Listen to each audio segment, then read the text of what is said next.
Noche está con nosotros el arquitecto Bosco Gutiérrez Cortina. Él estudió arquitectura en la Universidad Iberoamericana, donde culminó con mención honorífica y mención especial en el 2001. En el 2001 cursó un máster en Administración de Negocios en el Instituto Panamericano de Alta Dirección de Empresas.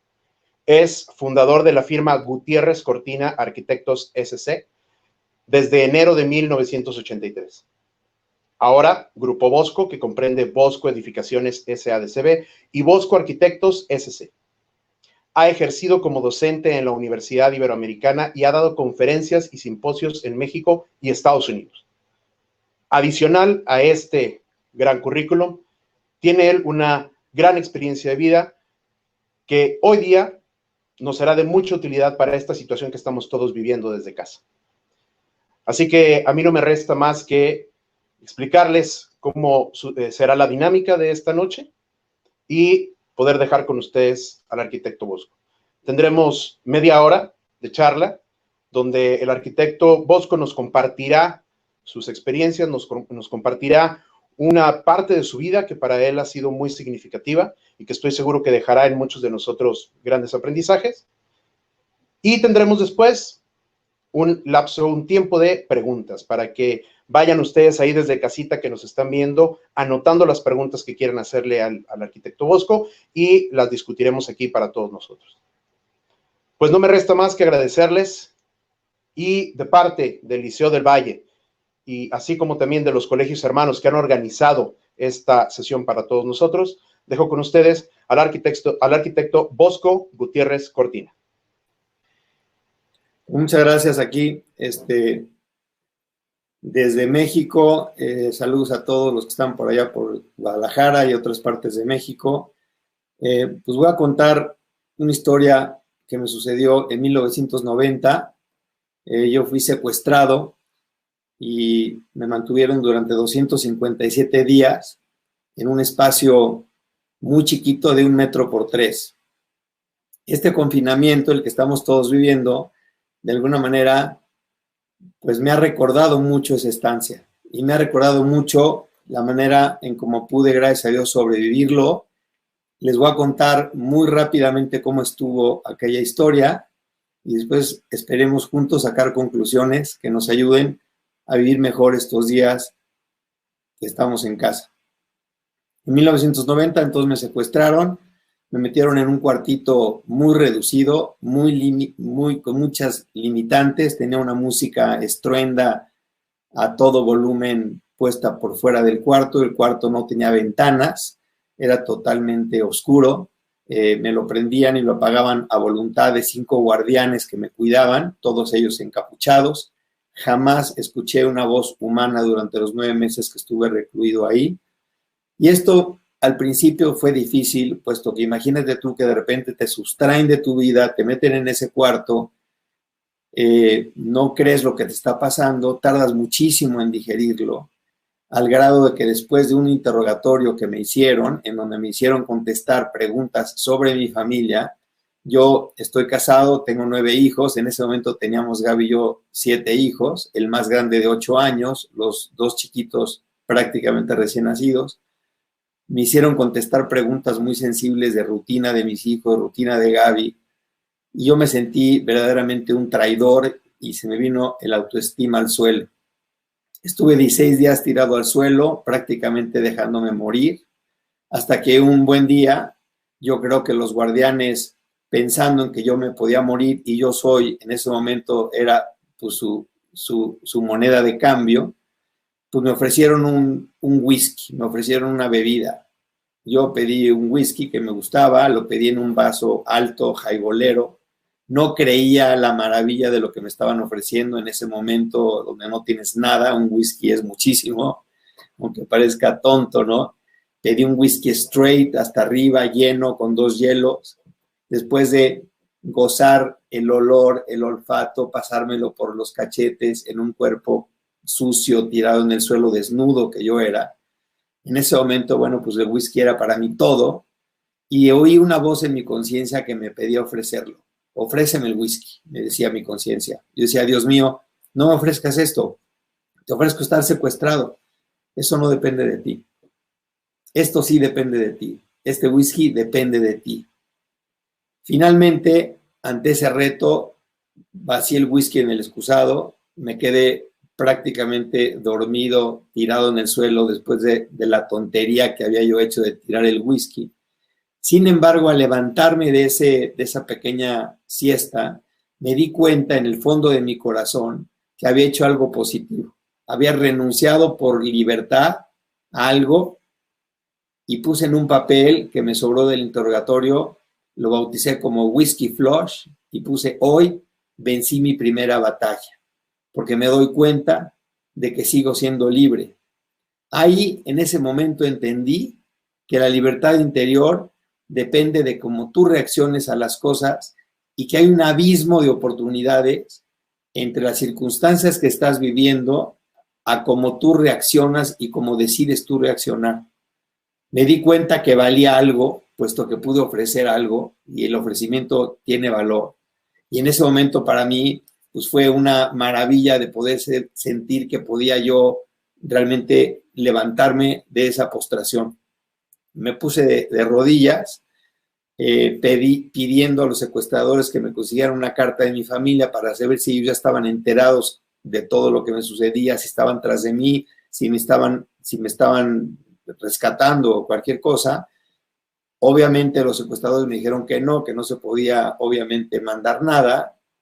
No me hablaron, como te digo, nunca escuché su voz, cerró la puerta, me quedé llorando en el suelo, tomé una carta y dije: no es muy diferente lo que yo le escribiría a un hermano, estando secuestrado mi hermano, a lo que mi hermano me escribiría ahorita si pudiera mandarme la carta. Me concentré, escribí una carta a mi hermano y esa carta después me la autoleí. Y esa carta, la verdad, tiene una cosa importantísima que me hacía falta en ese momento, que es el sentido común. La carta decía: querido hermano, antes que nada te quiero decir que tú no estás secuestrado, la familia está secuestrada. Este no es un problema personal, es un problema familiar y lo vamos a resolver todos en equipo. De manera que nos hemos distribuido la chamba y tu hermano mayor está encargado de un tema de rescate, el otro está encargado del periódico, etcétera, etcétera, etcétera. Tengo 14 hermanos, o sea que había chamba para todos. En esa carta estaba más o menos supuesto lo que todo el mundo estaría haciendo. Gaby está preocupada por ti, tus hijos rezan por ti, tus amigos rezan por ti. Y al final de la carta decía: y el más importante del equipo eres tú, eres el secuestrado, porque tú eres el único que puede cuidar el objeto de nuestra preocupación, que es tu salud. Por lo tanto, no te queremos bien a tu regreso, te queremos perfecto, perfecto de cuerpo y perfecto de alma. Si no llegas perfecto, traicionas al equipo. Como yo estaba tan sensible a la palabra traición después de lo que sentí en el interrogatorio, pues yo hacía todo o debía hacer todo que no fuera a traicionar. Y si en ese momento no traicionar era cuidarme por mi familia que está preocupada por mí, en ese momento me aboqué a cuidarme a mí. Esto me recuerda mucho esta pandemia. No estamos solos, somos unos pegados a los otros. Las familias todas se necesitan. Y a veces las familias ahora están separadas. Unos hijos están fuera de México, otros pueden estar aquí, otros en otras ciudades. Todos solos en nuestras casas encerrados. Bueno, recordar mucho este evento de que nos necesitamos los unos a los otros. Y lo que quisieran nuestros hijos vernos terminando esta pandemia es vernos perfectos. Por lo tanto, el cuidarnos y el echarle ganas, como ahorita vamos a ver lo que yo me propuse, pues lo podemos repetir ahora en trabajar y estar perfecto por nuestros hermanos y por nuestros seres queridos. Es una solidaridad completa la que siempre vivimos. Ahí en ese momento era patente. Yo tenía que estar perfecto. Yo siempre digo una cosa que es bien importante en la vida, es que si quieres lograr algo, tienes que concentrar tu esfuerzo en eso. Si tú quieres pasar un año, te concentras en eso y lo sacas. Lo malo es que el ser humano a veces se desconcentra, a veces nos salimos de concentración y estamos divagados en muchas cosas. En ese momento, en mi secuestro, la concentración era una sola, era estar perfectamente bien. Yo puse en la pared: tienes que estar perfecto. Dividí en una hojita 3 áreas en donde tenía que atacar mi vida para estar perfecto. Y todo esto ahorita también lo vamos a ver, en esta pandemia lo podemos repetir. Número 1, salud mental. Tengo que estar bien mentalmente, estable y tranquilo y ecuánime. Número 2, salud física, que se divide en alimentación y ejercicio, así lo puse en el secuestro. Y número 3, haz algo. Aprovecha el tiempo que es oro, aún dentro de estas circunstancias. Las circunstancias en las que yo estaba eran limitadísimas. El cuartito era de 1 metro por 3, 1 metro, un paso de ancho por 3 pasos de largo, menos 1 metro que ocupaba el excusadito con un piso en donde había un hoyo donde yo me bañaba, o sea, que me quedaban 2 metros por 1 para caminar. Realmente más limitado no se puede. Sin embargo, ahí pude realmente empezar a edificar este plan. Número 1, salud mental. Y puse como punto número 1, libérate de la angustia. Yo te digo a ti que estás en tu casa también en cuarentena, libérate de la angustia. La angustia no te deja vivir, no te deja ser feliz, no te deja aprovechar a los demás, no te deja aprovechar el tiempo, no te deja ser productivo. Tienes que librarte de la angustia. Yo, como tú seguramente, pues no soy psicólogo. Yo soy arquitecto y lo que necesitaba en ese momento es poner la lógica a pensar para definir qué era la angustia para atacarla. Dije, mira, no sé lo que es la angustia, pero sí sé que mientras más cosas rechazo de las que no puedo cambiar, más angustia tengo. Perdón. Y mientras menos cosas rechazo y mientras más cosas acepto, menos angustia tengo. Voy a empezar a aceptar las cosas que no puedo cambiar para ver si esto me va funcionando. Y me di cuenta cómo me iba funcionando y me iba liberando de la angustia. Hay una frase muy famosa de Viktor Frankl que dice, cuando tú no puedes cambiar las circunstancias, cámbiate tú. Y otra frase importantísima de un amigo de mi padre, don Antonio Ortiz Mena, una persona inteligentísima, cuando algún día le pregunté, sabiendo que era una persona tan inteligente, don Antonio, ¿qué es para usted ser inteligente? Él me contestó, la rapidez de adaptarte a las circunstancias. Yo esa definición la llevaba conmigo y sabía que los inteligentes se adaptan rápido a las circunstancias y los tontos no se adaptan tan rápido a las circunstancias. Como yo quería ser inteligente, independientemente de lo inteligente que yo sea o no, yo quiero actuar inteligente, me forzo a adaptarme. Aquí el nombre del juego en esta pandemia también es adaptarte. No podemos cambiar la pandemia ninguno de nosotros. Es un tema que nos llegó de gratis. Nadie lo buscamos, nos llegó de sorpresa. Adaptarse a las circunstancias es lo inteligente. Sácale provecho a las cosas. En ese momento yo decía, pero ¿cómo me voy a adaptar si estoy secuestrado? A ver, repítete 10 veces, estoy secuestrado, estoy secuestrado, estoy secuestrado. ¿Y qué? No te quejes, no seas chillón, tranquilo. O sea, no te están sacrificando. Gracias a Dios me respetaron, gracias a Dios no me se metieron conmigo. Estaba desnudo, sí, en un cuarto chiquitito, sí, oscuro, sí, alejado de mi familia, sí, pero bueno, estaba íntegro y no me habían lastimado, por lo tanto había mucho que pensar en positivo. Libérate de la angustia también es no te dejes llevar por la imaginación, que a veces la imaginación es la loca de la casa. Si tratamos de calcular todas las consecuencias que va a haber después de la pandemia, es imposible que lleguemos a conclusiones reales. Lo más seguro es que nos equivoquemos. Si yo en el secuestro me ponía a pensar cuánto iba a durar, pues nunca le iba a atinar.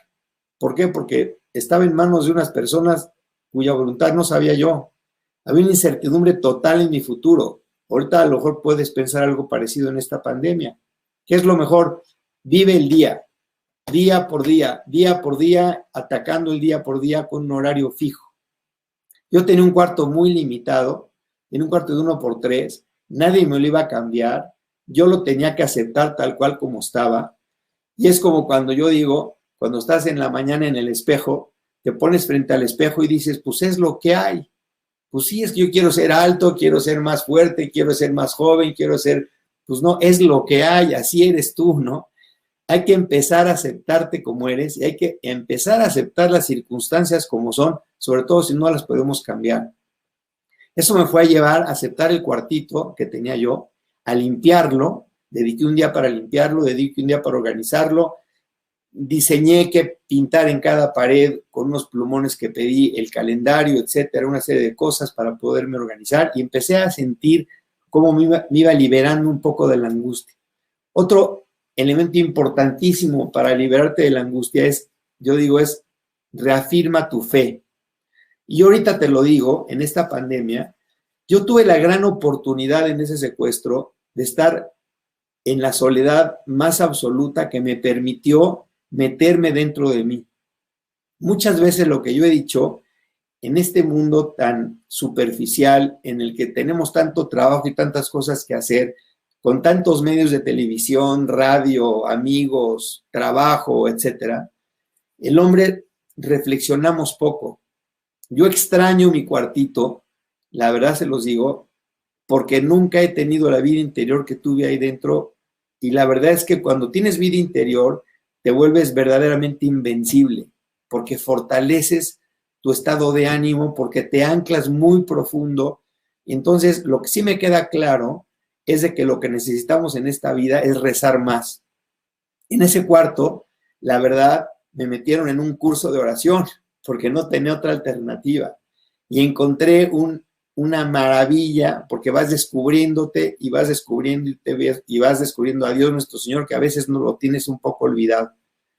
Ese refuerza tu fe, es a veces ponerte en blanco. Yo en ese momento dije, a ver, todo lo que tengo, todo lo que me enseñaron mis padres, mi fe, todo esto, igual lo tengo heredado y no lo tengo asimilado o no lo tengo aceptado por mí. Hice un ejercicio de aventar la fe a la basura y dije, voy a ponerme en cero, voy a vaciar mi mente y voy a empezar, voy a repensar la existencia de Dios, pero ya aceptada totalmente por mí. A ver, Bosco, ¿tú crees o no crees en Dios?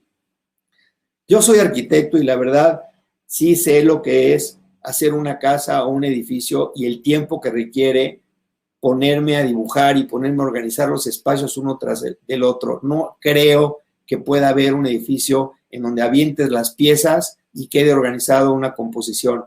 No creo tampoco en un libro en donde agarres las letras, las avientes y queden ordenadas las letras para poderlas leer. Siempre tiene que haber un escritor detrás de un libro, un arquitecto después detrás de una obra y un creador detrás del universo. Yo no creo en un universo que se haya creado por aventar en una explosión cósmica las cosas, una explosión que causó que todo se creara. A mí se me hace absurdo. A mí en lo personal, yo no te trato de convencer a ti ni a nadie. Yo lo que yo pensé es que Dios existe a fuerzas por la belleza de la creación, por el orden de la creación y por muchas de estas maravillas que podemos vivir y podemos apreciar. Creo también en un Dios omnipotente, porque no creo en un Dios minusválido, limitado, creo en un Dios que lo puede todo. Ligando esas dos conclusiones, automáticamente te lleva a una consecuencia que tienes que aceptar. Si crees en Dios, es como si te tomas la píldora azul en Matrix o te tomas la roja. Si te tomas la roja no crees en Dios y ahora sí que atiéndete a tus consecuencias. Si te tomas la azul, crees en Dios y sé consecuente de decir que crees en Dios.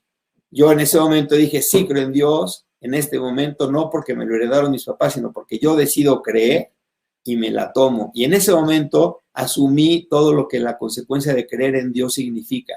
Número 1, entonces acepta como hombrecito la voluntad de Dios como venga. Él sabe más que tú y quiere lo mejor para ti, punto. No le discutas. Yo tenía una visión de 3x1, el cuarto medía 3x1. Yo no tenía una visión de eternidad, no tenía una visión de esta conferencia en la red que estamos haciendo ahorita, 30 años después. Esto Dios lo veía, yo no lo veía. ¿En manos de quién es prudente poner el pilotaje de tu vida? ¿En manos de un miope que ve 3x1 o en manos de un piloto que a lo mejor ve infinito para adelante? Señor, tú maneja. En esta pandemia, yo no, ¿para qué me mortifico en pensar las consecuencias de lo que va a pasar después? Si Dios lo sabe más, mejor confío. Dios, tú sabes más, tú eres mi padre, me quieres más de lo que yo quiero a mis hijos en cualquier circunstancia, por lo tanto me siento seguro contigo. La fe es un recurso de seguridad y es un recurso que para mí funcionó muy bien para la estabilidad emocional de mi secuestro. ¿Qué te recomiendo en esta pandemia? Profundiza en tu oración. Es un tesoro tener tiempo para rezar. Es un tesoro meter en nuestro horario de día un ratito para rezar. Esto no es una cosa de veras superficial, ni es un sermón que te lo estoy dando simplemente como por excesiva religiosidad. Te lo digo porque el ser humano necesita reflexión y el ser humano que no profundiza se va a la superficie y no hay nada más inestable en la vida que la superficie. Yo cuando regresé del secuestro, 10 años después de regresar del secuestro, volví a caer en la superficialidad porque empecé a dejar de rezar. Viví 10 años de mis rentas abonadas de oración en el secuestro. A los 10 años me volví a poner superficial. Estaba un día en la oficina, a la 1 de la mañana me llamó Gaby, estaba en una junta con algún problema. Gaby me dijo, vente ya son la 1 de la mañana. Le dije, ¿qué no? Es que estoy en una junta y le colgué el teléfono. Al llegar a mi casa, veo la luz prendida de mi cuarto y digo, qué flojera, sermonazo seguro, me va a regañar porque le colgué el teléfono. Entro al cuarto y le digo, Reina, perdón, discúlpame, no te quise colgar, estaba en un problema, pero ya estoy aquí. No te voy a regañar, por favor, siéntate en el sillón.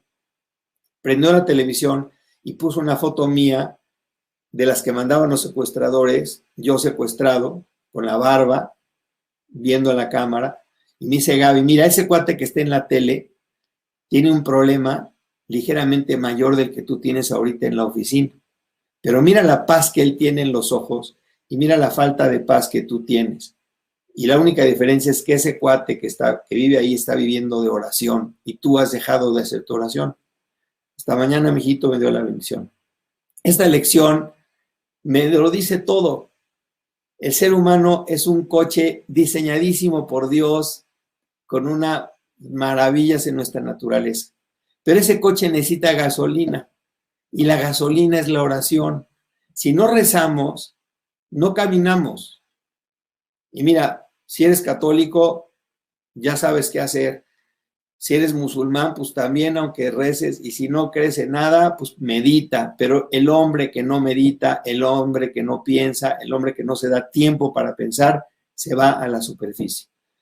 Finalmente, después de todo esto, pues también dediqué tiempo para el ejercicio. Durante el secuestro hacía yo 3 horas de ejercicio motivado, pensando en mis seres que yo quería, haciendo una lista de toda la gente que llevaba en el corazón, repasaba 1 minuto rezando por cada uno de ellos, entonces hacía 80 minutos corriendo en el mismo sitio, brincando, ofrecido por cada uno de mis 80 tesoros, 80 gente.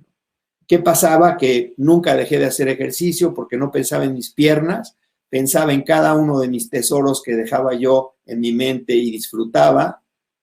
Y obviamente, finalmente, acabando de repasar mi último tesoro, el que estaba en el número 80, pues acababa yo de hacer ejercicio. Después hacía 100 abdominales, 100 lagartijas, etcétera, etcétera, etcétera, 1 hora y media.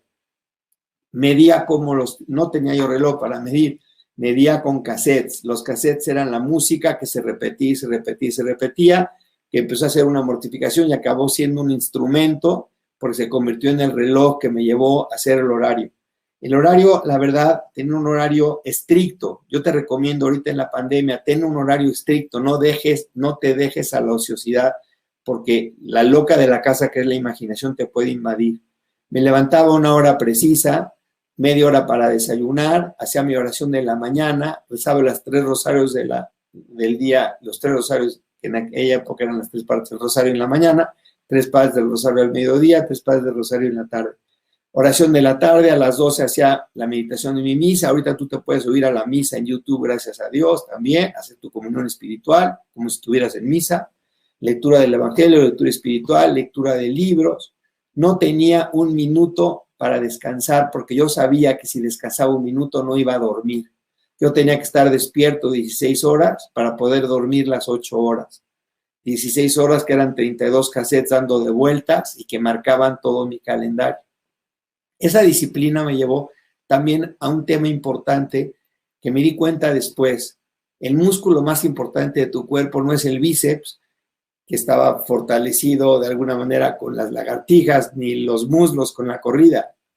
el músculo más importante que yo, la verdad, logré ejercitar ahí y que de nuevo tengo que volver a empezar, es la voluntad. La voluntad es el músculo más importante de tu cuerpo y esa voluntad empezó a forjarse en mí en el secuestro el día que ofrecí el whisky. Un ofrecimiento así es un ejercicio para la voluntad. Si tú quieres a tus hijos fuertes ante las tentaciones, fuertes ante una tentación que tenga en la vida después de droga, de cualquier otro tema, pues tú quieres a un hijo fuerte en la voluntad. Enséñale a ofrecer cosas. Enséñale a decir que no cuando tiene sed, un poquito, no pasa nada, media hora. Dilatar un drink, media hora. Enséñale a terminar su tarea bien hecha por hacer un ejercicio de esfuerzo, por doblar su voluntad, levantarse a una hora fija, acostarse a una hora fija, limitar las horas de televisión, etcétera, etcétera, etcétera. Porque la voluntad, acuérdate, es el músculo que tenemos que ejercitar mejor.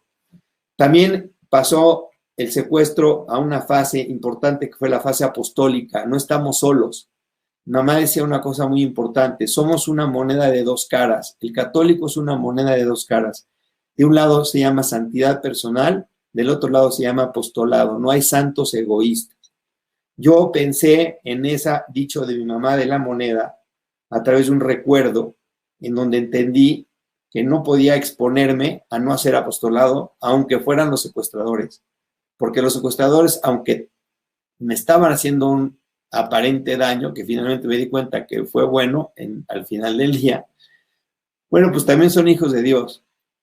Los invité a rezar en Navidad, acudieron al rezo de Navidad, esto también me ganó puntos con ellos, entonces gracias a eso me vistieron, estuve 4 meses desnudo de agosto a diciembre y 5 meses ya con calzones y calcetines que me vistieron gracias a que se me ocurrió rezarles en Navidad. Y finalmente, después de preparar durante muchísimo tiempo la forma de un posible escape, que nunca pensé que se iba a dar, yo preparé un escape teórico para poder tener a mi regreso una respuesta de decir, yo intenté todo, inclusive escaparme, no se me dio porque no se presentó la oportunidad, pero no podía permitir que se pasara la oportunidad sin haberla aprovechado. Por lo tanto, hice un gancho con un resorte de un catre que tuve al principio, que me quedé con el puro resorte. Ese resorte en las noches lo trabajé durante 3 meses para enderezarlo. Hice una cuña de un estuche, de un recipiente de Melox, a través de cortarlo con un rastrillo que también pedí, que es una historia también larga. Pude cortar una cuña también en la noche. Y finalmente, en un descuido que tampoco lo planeé, porque se dio solito, el guardián se fue, estaba dándose un regaderazo. Cuando yo lo localicé por el oído, que lo escuché en la regadera, intenté abrir la ventana. Finalmente logré abrir la ventana. Decidí asomarme y salir del cuarto para ver el siguiente cuarto donde venía una luz.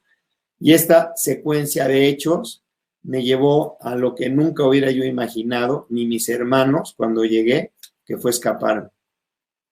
Esto para mí, pues sí, fue un tema muy, muy, muy importante. Quizás, la verdad, la culminación de un esfuerzo de toda la familia. Como dice Gaby y mis hermanos, no te escapaste, Bosco, nos escapamos todos, un esfuerzo familiar. Y la verdad, ese día 12 de mayo, que lo recuerdo como un día de acción de gracias en mi vida, pues fue el que me permitió regresar con mi familia. Pues muchas gracias, esta es más o menos la historia. Vamos a pasar a las preguntas que me quieran hacer, con mucho gusto para profundizar sobre todo este tema que nos toca. Pues muy bien, arquitecto, tenemos ya aquí algunas preguntas. La verdad es que impactante esta historia que nos cuenta y que viene muy acorde a la situación que estamos viviendo. Tengo por aquí una pregunta que creo que es interesante. Durante su relato menciona usted en 2 o 3 ocasiones, entiendo que es por una cuestión de tiempo, pero a su familia. ¿Qué tanto peso y qué tan determinante fue el poder tener de cierta manera contacto con su familia o saber que su familia estaba ahí para seguir adelante? Bueno, pues para mí, la verdad, la familia era mi motor, ¿no? O sea, yo no hubiera yo hecho lo que hice de reponerme, de echarle ganas, de luchar sin saber, sin pensar en Gaby, en mis hijos. O sea, para mí ese era mi motor. Realmente el sentirme parte de ellos, el sentirme que me le debo a ellos, el sentir lo que estarían pasando preocupados por mí, es lo que me hizo levantarme. Y por eso yo lo digo, o sea, en esta vida nos debemos a los demás. No podemos deprimirnos porque nos deprimimos y deprimimos a la familia. No podemos descuidarnos porque descuidamos a la familia. No podemos, no sé, por decirte algo, no puedo drogarme, no puedo emborracharme, no puedo ser irresponsable. ¿Por qué? Porque la responsabilidad es compartida. Y yo me sentía uña y mugre con mi esposa y con mis hijos, y con mis hermanos y con mi papá. Y yo me sentía parte de un equipo que, gracias a Dios, ahorita tenemos el video para poderles hablar a nuestros hijos. Yo no tenía video, ni tenía celular, ni tenía nada. Había un tema importante por fe, que era la comunión de los santos. Y yo diario decía, Señor, ¿cómo extraño comulgar? Y ahorita también le extraño, en esta pandemia. Llevo ya 45 días sin comulgar. Y le digo lo que le decía en el secuestro: Dios mío, ayúdame a que cuando vuelva a comulgar, lo haga con la ilusión de un niño de primera comunión. Pero mientras no pueda yo comulgar, yo comulgo por la comunión de Gaby, mi esposa, porque yo sé que ella sí puede y a través de ella comulgo. Ahorita no puede Gaby tampoco, pero hay mucha gente que sí. Hablando con padres, amigos, les digo, oye, ahora que comulgues, ahí dile a nuestro Señor que se acuerde. La comunión de los santos nos junta a todos los cristianos en una sola alma, ¿no?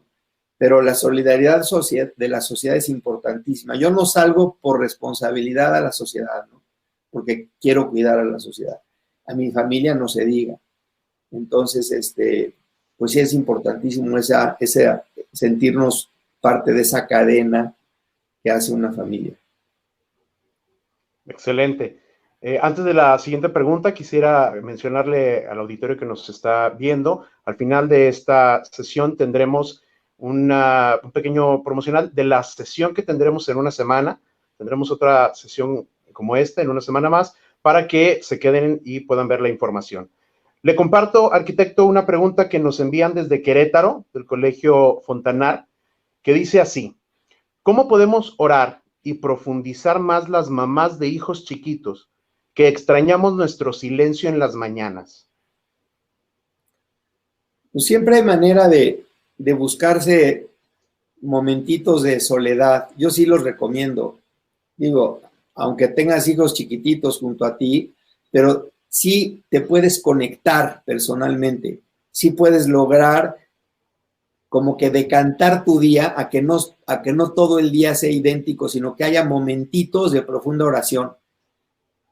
Y yo sí recomiendo muchísimo que cuando hay equipo entre papá y mamá, pues de repente a uno le toca a los niños, a otro le toca el otro, pero sí procurarse que el papá y la mamá tengan sus espacios de aislamiento, tengan sus medias horas en la mañana y media hora en la tarde, idealmente de oración. O sea, esa oración privada es una delicia y al principio cuesta trabajo, sobre todo cuando no estamos acostumbrados, pero después se convierte en una super necesidad. Es el mejor ejercicio que podemos hacer para recuperación de nuestras almas.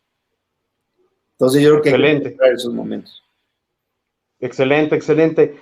Tengo aquí otra pregunta que tiene mucho que ver con esto que menciona y con esta última pregunta, esta pregunta viene de aquí del Liceo del Valle, y dice: aproximadamente, ¿cuánto tiempo le puede llevar a mi familia volver a la normalidad después de esta situación, y cómo prepararla, cómo ayudarle a mi familia?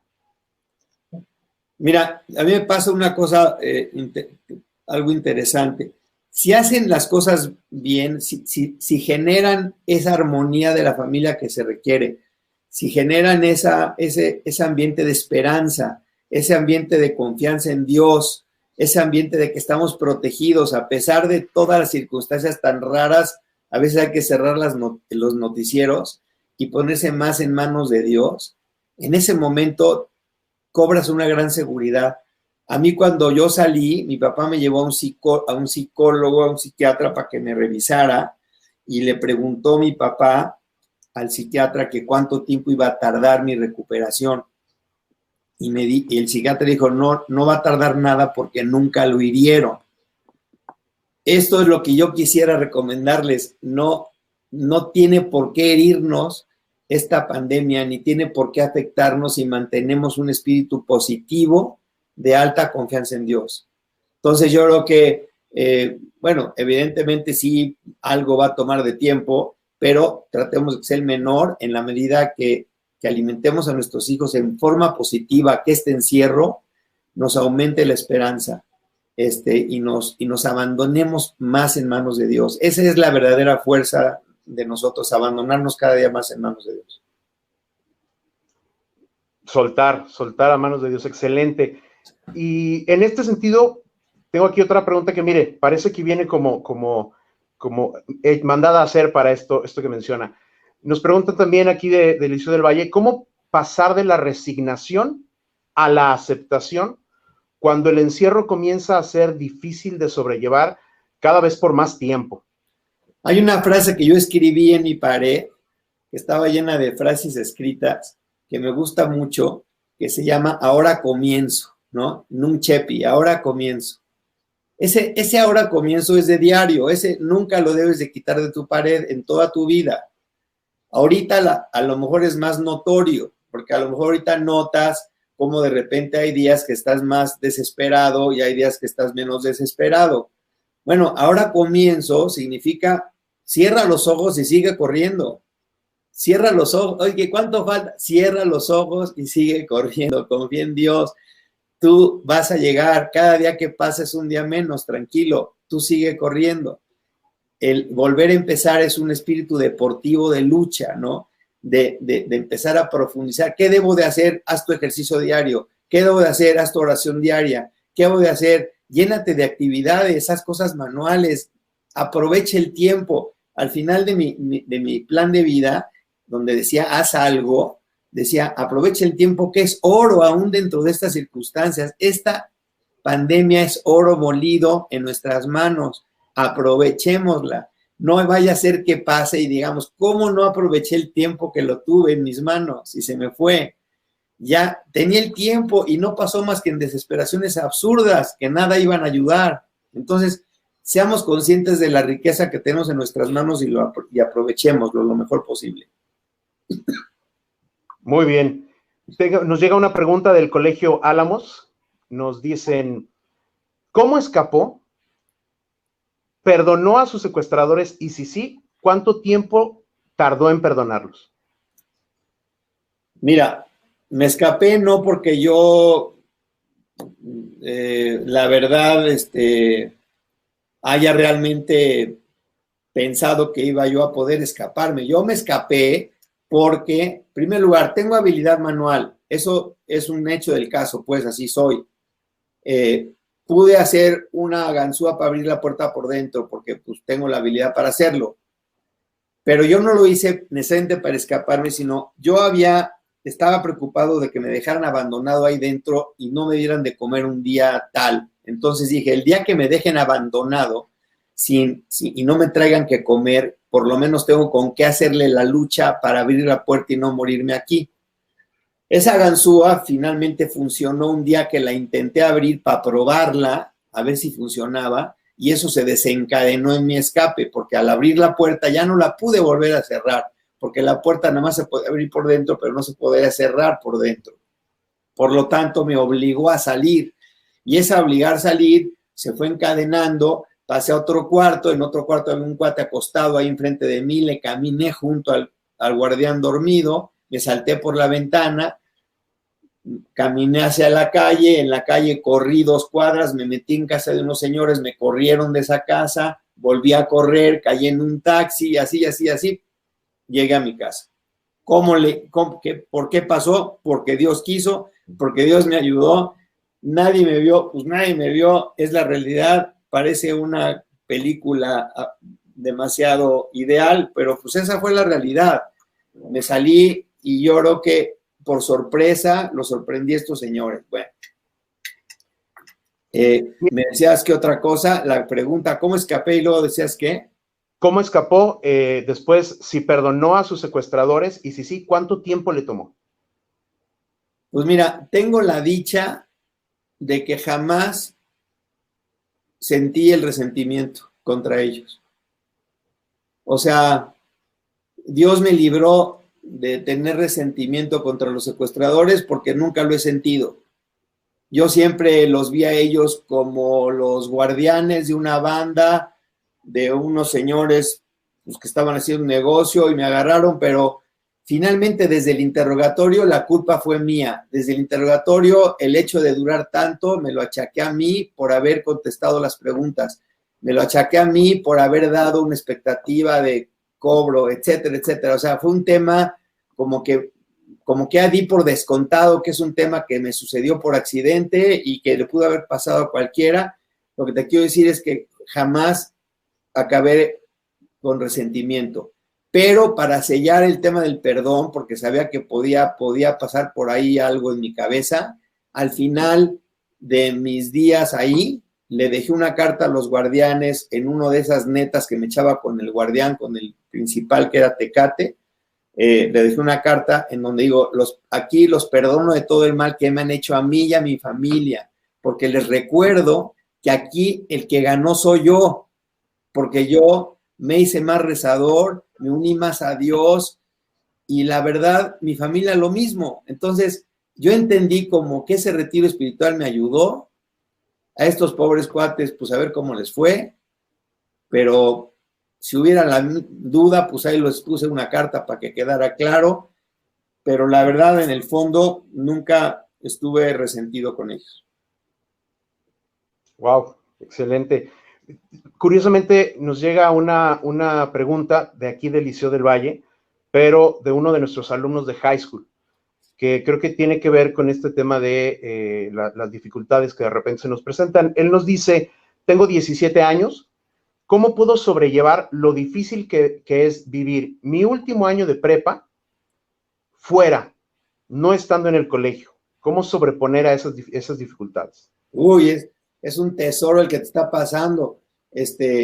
Digo, piensa en mí que estaba yo sí me eché 9 meses en un cuarto secuestrado, ¿no? Desnudo, secuestrado. No, hombre, tú estás en tu casa, padrísimo, tus amigos no los vas a perder, los vas a recuperar, etcétera. Entonces, yo creo que toda esta pregunta, por ejemplo, a mí se me hace que en cuanto él profundice en lo que está diciendo, se va a dar cuenta que no tiene ninguna importancia lo que está diciendo en el tema de decir, oye, no me estoy perdiendo de nada, no pasa nada, tus hermanos, tus amigos ahí están.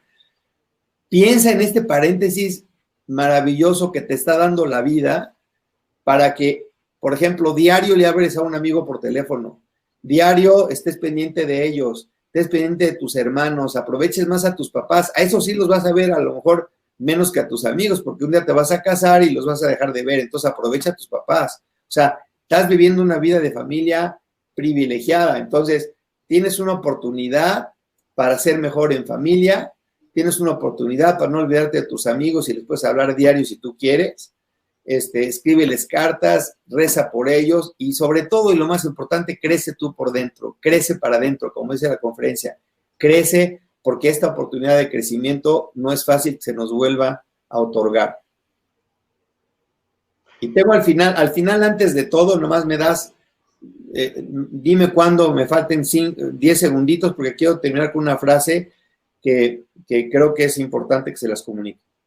Sí, claro que sí. Estamos al pendiente del tiempo y yo con todo gusto le aviso. Tengo aquí una pregunta que nos la envían desde Argentina. Sí. Dice aquí, ¿sintió ganas de luchar en algún momento? ¿Cómo trabajar la resiliencia? Pues mira, no es parejo, no es un tema de que ya me puse en on y funcioné perfecto.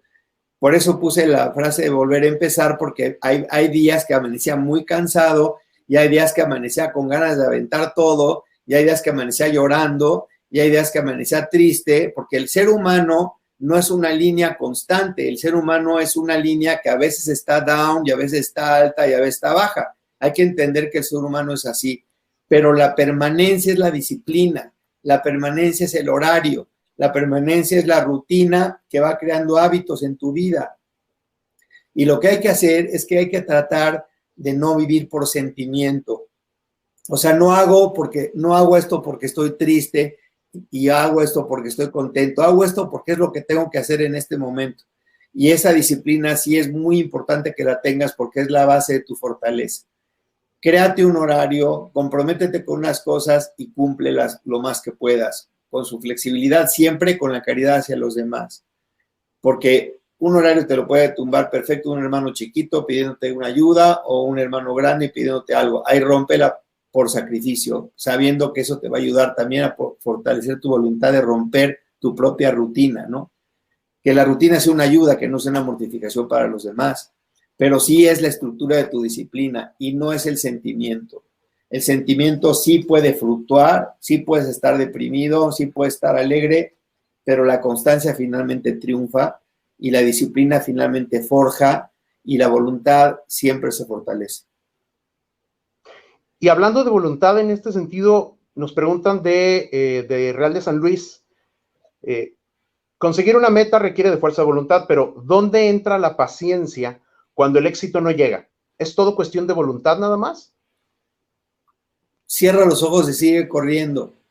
Esta frase la saqué de mi hijo. Yo corría maratones y a veces me iba a correr con mi hijo y cuando íbamos en el kilómetro 15 le decía, tú no te cansas, mijito, y me decía, papi, cuando yo me canso, cierro los ojos y sigue corriendo. ¿A qué se refiere esta frase? Que a veces no tenemos clara la meta, a veces no sabes hasta cuándo va a llegar. Y bueno, pues lo que tienes que hacer es cierra los ojos porque tú ves muy miopemente, o sea, nosotros somos muy limitados y Dios sabe más y Dios es tu Padre, entonces lo único que quieres es que le sigas echando ganas. Tú, el éxito, déjalo en manos de Dios. Tú actúa por principio y actúa por constancia y tú, el éxito que no sea tu única medida de éxito. Tu éxito es, si quiere Dios que lo llegue. Pero a lo mejor el éxito está en otras cosas que tú no has detectado. A veces el éxito está en otras cosas. A veces el éxito es que te fortalezcas. A veces el éxito es que salgas más rezador. A veces el éxito es que te hagas más paciente. La paciencia se ejerce, pues, se logra pues, ejerciendo la paciencia. No hay otra manera. Ejerciendo la paciencia. Distraerte y poner la voluntad en eso. Arquitecto, hablaba usted en su charla que era importante la cuestión de la vida espiritual, la fe. Nos preguntan desde la Ciudad de México, ¿cómo le hizo para hacer apostolado con sus secuestradores? ¿Cómo llegó a tocar su corazón? Vaya, ¿cómo logró que rezaran junto con usted? Yo eso mismo me pregunté, cuando entendí que tenía que hacerlo, yo dije, ¿cómo le voy a hacer? Pues mira, Dios sabe por qué hacen las cosas.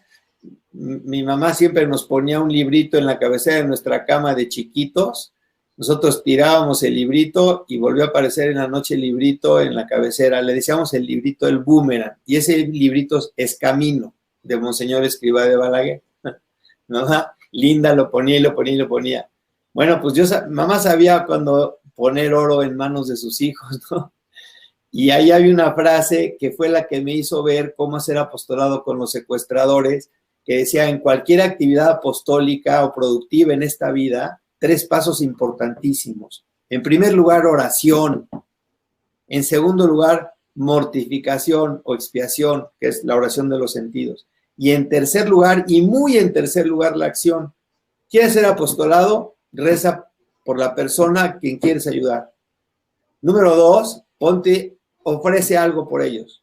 Ofrece un sacrificio por ellos.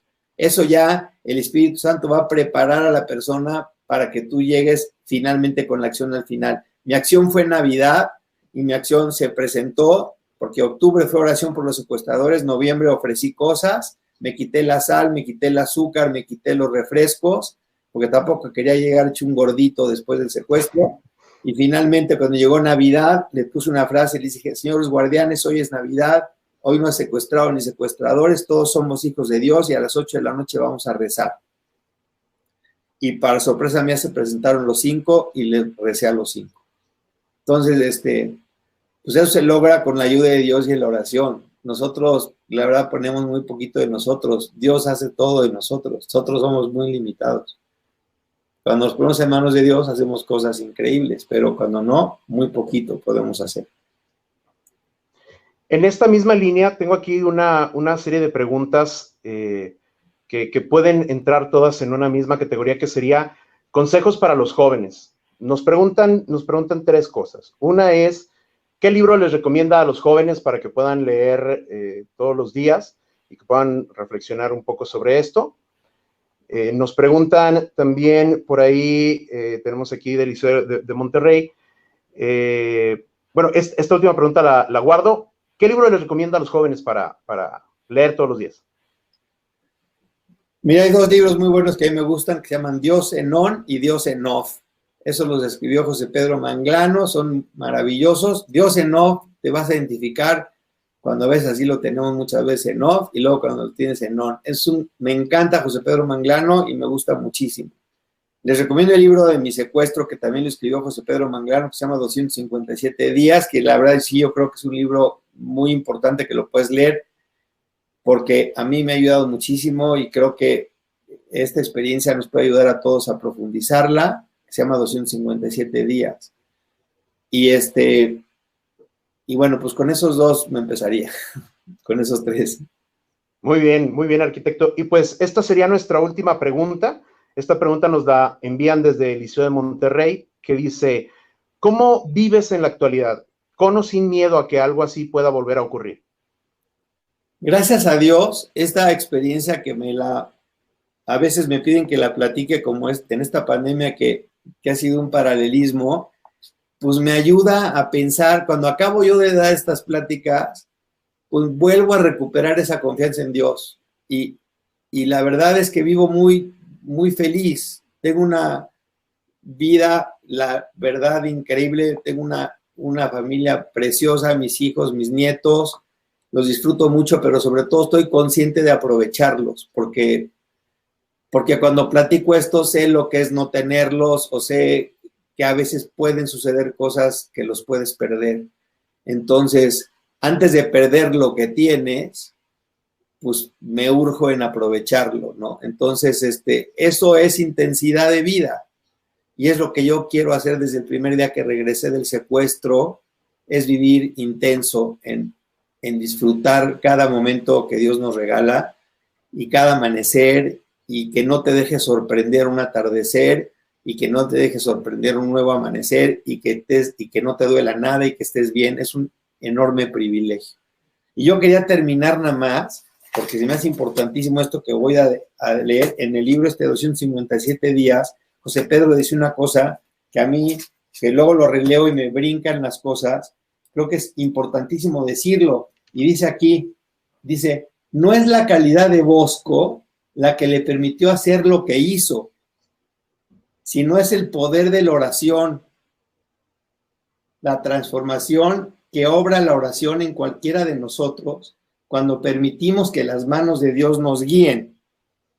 El secreto es dedicar un rato todos los días a mirarlo y a dejarnos mirar por él. Muchas gracias. Arquitecto, muchísimas gracias a usted. Estoy seguro que para todos los que escuchamos sus palabras fue muy reconfortante, y además nos deja mucho que pensar.